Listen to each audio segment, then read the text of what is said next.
রোজ রোজ সবুজ সবুজ শাকসবজি খেতে খেতে আমার কিন্তু এক একবার বোর লাগে। তাই এক একবার মনে হয় একটু সমস্ত নিয়মের বাইরে বেরিয়ে যেতে। তাই আজকে আমি বানাবো স্থির করলাম যে আলুর দম আর একটা বড়ার ভাজা, কোনো একটা ভাজা। তো এর জন্য আলুর দম বানানোর জন্য যখন রান্নাঘরে চলে আসি, তখন হঠাৎ দেখতে পাই যে আমার কিন্তু আদা ফুরিয়ে গেছে। তো আদা ফুরিয়ে গেছে, পড়লো মাথায় হাত। আদা পুড়ে গেছে তো কি হয়েছে? ঝটপট করে মাথা থেকে বের করে ফেললাম একটা দুর্দান্ত স্বাদে আলুর দমের রেসিপি। তো কেমন লাগবে এটা তখন আমি ভেবেই পাচ্ছিলাম না। কিন্তু রান্নার পর ভাবলাম দারুণ হয়েছিল। আদা নেই তো কি হয়েছে? আদা ছাড়াও এত সুন্দর রেসিপি বানানো যায়। তো এখানে সর্বপ্রথম আলুগুলোকে কিন্তু আমি সেদ্ধ করে নিয়েছি এবং আলুর যে জ্যাকেট থাকে না, সেই জ্যাকেট থেকে আলুকে বের করে ফেললাম। তো আর এই জ্যাকেট কথাটা আমি মহাত্মা গান্ধীজির কাছ থেকেই শিখেছি। তো মহাত্মা গান্ধী উনার একটা লেখাতে বলেছিলেন আলুর জ্যাকেট। তো সেটা আমরা বেনারস পড়েছিলাম, তো বেনারসে আমরা পড়েছিলাম। তো সেখান থেকে আমি মজা করে তাই আলুর জ্যাকেটই বললাম, আলুর ছালকে। তো ঠিক আছে, আলুর ছাল ছাড়িয়ে এবার আমি এটাকে ম্যারিনেট করে নেব। তো ম্যারিনেট করার জন্য প্রথমে আমি দিয়ে দিচ্ছি হলুদ গুঁড়ো, লঙ্কা গুঁড়ো আর জিরে গুঁড়ো আর সামান্য একটু তেল আর লবণ দিয়ে আমি ভালো করে আলুটাকে মাখিয়ে নেব এবং সমস্ত একসঙ্গে মিক্সড করে নেব। এইভাবে মিক্সড করে নিয়ে আমি রেখে দেব আধা ঘন্টার জন্য। তো এরপর আমি ডালগুলোকে ভিজিয়ে রেখেছিলাম। তো এখানে আমি মসুরির ডালের বড়া করব। তো মসুরির ডালের বড়া কিন্তু করতে গেলে আমি খুব বেশি প্লেন করে মসুর ডালটাকে বাটি না।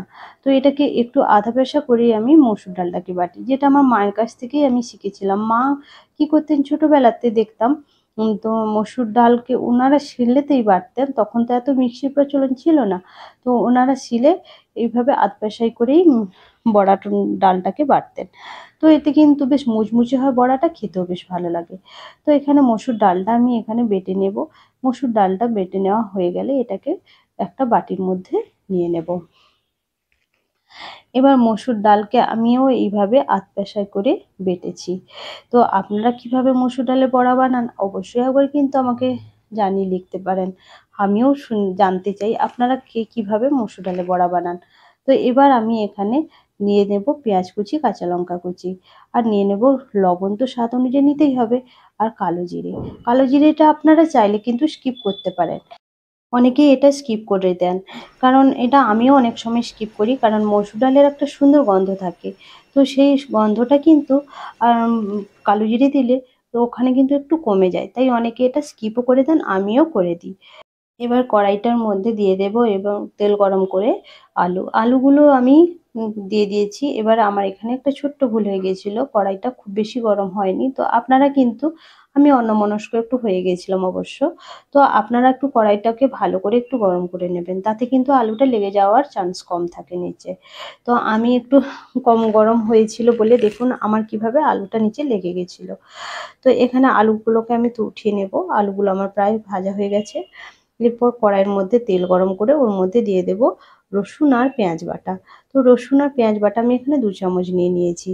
দিয়ে আমি ভালো করে এটাকে ভেজে নেব এবং রসুন আর পেঁয়াজ থেকে যখন কাঁচা গন্ধটা বেরিয়ে আসবে তখন এটা ভাজা হয়ে যাবে। ওর মধ্যে দিয়ে দেব লবণ, স্বাদ অনুযায়ী লবণ, এবং লবণ দেওয়ার কারণে যে এক্সট্রা জলটা থাকে সেটা বেরিয়ে যাবে এবং সেটা শুকিয়ে গেলে পেঁয়াজ রসুনটা খুব ভালোভাবে ভাজা হয়ে যাবে। এরপর পেঁয়াজ রসুনটা খুব ভালো করে ভাজা হয়ে গেলে ওর মধ্যে দিয়ে দেব কিন্তু হলুদ গুঁড়ো, লঙ্কা গুঁড়ো, জিরে গুঁড়ো। আর লঙ্কা গুঁড়ো এখানে কিন্তু স্বাদ অনুযায়ী দেবেন। তো তাতে কিন্তু কম বেশি এটা আপনাদের কাছে।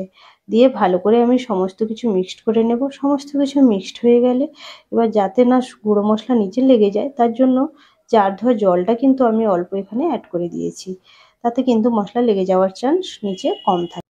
এরপর ম্যারিনেট করার আলুগুলো নিচে যে মশলাগুলো যেগুলো ঝরে গেছিলো তেলের সঙ্গে, তো সেটা আমি নষ্ট করিনি, সেটা আমি দিয়ে দিয়েছি ওই সমস্ত মশলার সঙ্গে। দিয়ে আমি ভালো করে মশলাটা ভেজে নেব। মশলা থেকে যখন তেল ছাড়তে শুরু করবে, এবার ভেজে যে আলুগুলো তুলে রেখেছিলাম তো সেইগুলো আমি দিয়ে দিয়েছি।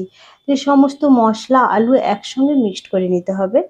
দিয়ে একটা সুন্দর যখন কষানো হয়ে আসবে তখন একটা যখন সুন্দর গন্ধ বেরিয়ে আসবে তখন ওর মধ্যে দিয়ে দেব জল। জলটা আপনারা যদি খুব বেশি ঝোল ঝোল চান তো একটু বেশি পরিমাণে জল দেবেন, আর যদি একটু গ্রেভি বেশি চান তো তার জন্য একটু কম ঝোল এখানে ব্যবহার করবেন। তো এখানে আমি ঝোলটা ফুটতে দেবো, এর মধ্যে আমি বড়াগুলো ভেজে নেব। কড়াইয়ের মধ্যে দিয়ে দিয়েছি তাওয়ার মধ্যে তেল, সর্ষের তেল দিয়ে আমি বড়াগুলো ভাজবো। সর্ষের তেলে কিন্তু বড়া ভাজা খেতে দারুণ ভালো লাগে। তো এবার আমি বড়াগুলোকে এইভাবে চ্যাপ্টা চ্যাপ্টা করে ভেজে নেব। তাই আমি সমস্ত বড়া দিয়ে এপিঠ ওপিঠ দুপিঠ আমি ভালো করে উল্টে উল্টে ভেজে নেব। তো এখানে বড়া ভাজাগুলো হতে থাকবে, তার মধ্যে আমার কিন্তু আলুর দমটা রেডি হয়ে গেছে। আপনারা দেখে বুঝতেই পারছেন খুব সুন্দর একটা কালার এসছে, এবং আপনাদের তো এর স্মেল বা ফ্লেভারটা তো আমি আপনাদেরকে দিতে পারবো না। তো আমি বলছি, তো আপনারা একবার বাড়িতে এইভাবে করে দেখবেন, দারুণ সুন্দর একটা দারুণ একটা ফ্লেভার এসছে এই দম থেকে। ঝোলটা আমি এবার নামিয়ে দেবো, দিয়ে এখানে বড়াটা লাল করে একটু ভেজে নেব। এখানে আমি না একটা জিনিস স্কিপ করে গেছিলাম, যেটা হচ্ছে যে হলুদ গুঁড়ো। হলুদ গুঁড়োটা আপনারা চাইলে কিন্তু স্কিপ করতে পারেন, আবার নাও মানে দিতেও পারেন। তো যেহেতু মসুর ডালের কালারটা লাল, তাই আমি এখানে এটা হলুদ গুঁড়োটা অ্যাড করিনি। তো আপনারা চাইলে কিন্তু হলুদ গুঁড়ো ব্যবহার করতে পারেন। এবার আমার সমস্ত রান্না রেডি হয়ে গেছে। তো এবার আমি গরম গরম ভাতের সঙ্গে এই রান্না দুটো খেতে কিন্তু আমার দারুণ লেগেছিল। তো আপনারাও অবশ্যই এভাবে একবার ট্রাই করে দেখবেন। আদা নেই তো কি হয়েছে? আদা না থাকলেও রান্না কি আর হবে না? তো হবে। সে মাথা মাথায় একটু খাটালেই আমার থেকেও ভালো ভালো রান্না আপনারাও বানাতে পারবেন। তো এই রান্নাগুলো যদি ভালো লেগে থাকে অবশ্যই কিন্তু প্রচুর প্রচুর শেয়ার করতে থাকবেন আমার ভিডিওগুলো, তাতে করে নতুন নতুন ভিডিও বানানোর মোটিভেশন পাই। আর আপনারা না সাথে থাকলে আমার ভিডিও দিতে ইচ্ছে করে না। আপনারা যত সুস্থ থাকবেন, ভালো থাকবেন, নিত্য নতুন ভিডিওর জন্য অবশ্যই কিন্তু লাইক শেয়ার কমেন্ট করতে